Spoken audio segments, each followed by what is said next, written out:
कहता है। आपको मालूम, जब बाइबल कहती है कि जब तुम कलीसिया में आओ, तो बाइबल कहती औरतों के लिए कि तुम्हारे बाल तुम्हारी ओढ़नी के लिए हैं, तुम्हारे बाल तुम्हारी ओढ़नी के लिए। तो सिर ढक के क्या करो, कलीसिया में आओ। आप जानते हैं वो सिर ढकना ये नहीं जो चुन्नियों से सबने ढके, मेरी वाइफ ने भी ढके, ये वो सिर नहीं है। परमेश्वर ने ब्रेस्ट ढकने को बोला है कि तुम्हारे बाल तुम्हारी ओढ़नी के लिए, यानी बाल लंबे रखो जिससे तुम्हारी ब्रेस्ट नजर ना आए। बुरा लगेगा अगर तुम परमेश्वर के घर में हो और तुम्हारी ब्रेस्ट नजर आ रही, तो अपने बालों से अपनी ब्रेस्ट को ढक लो। ओके, ये वचन मुझे मालूम है, मेरी वाइफ को मालूम है। चुन्नी लेना सिर पर जरूरी नहीं, लेकिन मेरी वाइफ फिर भी चुन्नी लेती है और मैं बोलता हूं हाँ चुन्नी सिर पे लेके जाना है, क्योंकि लोगों को ऐसा लगता है कि यही सही है, तो हम तैयार हैं। तो मैं अपना फेथ आप पर थोपूंगा नहीं। आप मेरी बात समझ रहे कि नहीं? तो मैं अपना विश्वास थोपूंगा नहीं, क्योंकि जिस जगह मैं सेवा करता हूं मुझे उस हिसाब से चलना है ताकि मैं अधिक से अधिक लोगों को परमेश्वर में लेके आऊं और परमेश्वर की महिमा हो। और जब महिमा होगी, जब ग्लोरी होगी, वो वापिस आएगी आपकी लाइफ में घूम कर, यीशु मसीह के नाम में घूम कर आएगी, बिजनेस में घूम के आएगी, लाइफ में घूम के आएगी, सेहत में घूम के आएगी, यीशु मसीह के नाम में। आमीन हो जा, हालेलुया।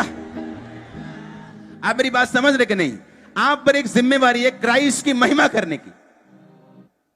हमें मालूम है कि वो सिर्फ ये वाला ढकना नहीं, वो ब्रेस्ट ढकने के लिए बोल रहे ताकि ऑड सा ना लगे, परमेश्वर के घर में गलत निगाह ना पड़े, कोई उत्तेजित ना हो, ताकि हर बंदा परमेश्वर में और आत्मा में बना रहे। लेकिन हम फिर भी सिर पे लेते हैं, क्यों?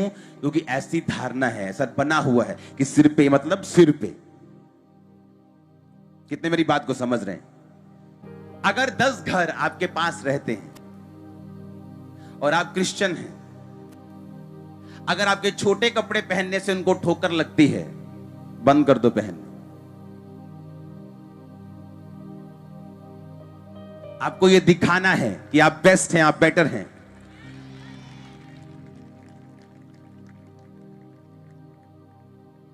आप मेरी बात समझ रहे कि नहीं? कहता भोजन के लिए परमेश्वर का काम ना बिगाड़, कपड़ों के लिए परमेश्वर का काम ना बिगाड़, पैसों के लिए परमेश्वर का काम ना बिगाड़। अगर तेरे भाई को ठोकर लगती है तो वो काम को क्या कर दे, छोड़ दे। लेकिन प्रॉब्लम यह है कि जब वचन की नॉलेज नहीं होती तो लोग गिरते हैं, क्योंकि शैतान जो उनके दिल में डालता है उसको काउंटर करने के लिए वो बुद्धि में सत्य भरा नहीं हुआ। जब मैं, देखो परमेश्वर ने कैसे मेरी तैयारी की, जब मैंने सेवा शुरू करनी थी, सेवा शुरू करने से पहले जो डिप्रेशन के अटैक थे वो डबल हो गए थे, जबकि ये कम होने चाहिए थे। परमेश्वर में आके जिस काम के लिए मैं आया था वो प्रॉब्लम मेरी दुगनी हो गई थी। उसकी वजह से जब मेरे को अटैक होते थे तो मुझे बाइबल पढ़ के और अनॉइंटिंग ऑयल में ऐसे सिर पे, इधर बहुत कम है, ऐसे ऐसे चोता था, वो निकलता था, ऐसे अनॉइंटिंग ऑयल डाल के छत पे जाके 6-6 घंटे नया नियम मुझे पढ़ना पड़ता था। हर 4-5 दिन में बाइबल पढ़ लेता था मैं, नया नियम।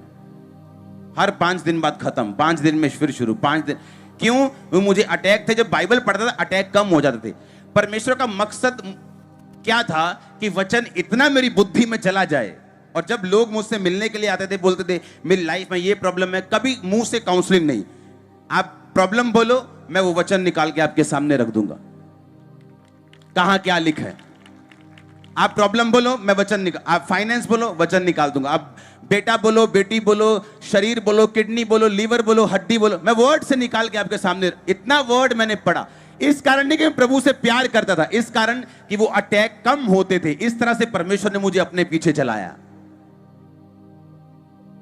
क्योंकि जब बुद्धि में परमेश्वर का वचन भरा नहीं हुआ तो क्या होगा कि शैतान जब अपनी पूरी प्लानिंग के साथ आपके पास आएगा, आप बहक जाएंगे। आप बोलेंगे परमेश्वर ने बोला है, जबकि परमेश्वर ने नहीं बोला है, वो इस संसार के ईश्वर ने बोला है।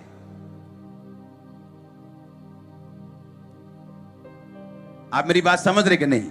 इसलिए बेटर है कि आप लोग परमेश्वर के वर्ड से अपने दिमाग को भरते रहें, पढ़ते रहें, फिल करते रहें, इसे भरते रहें।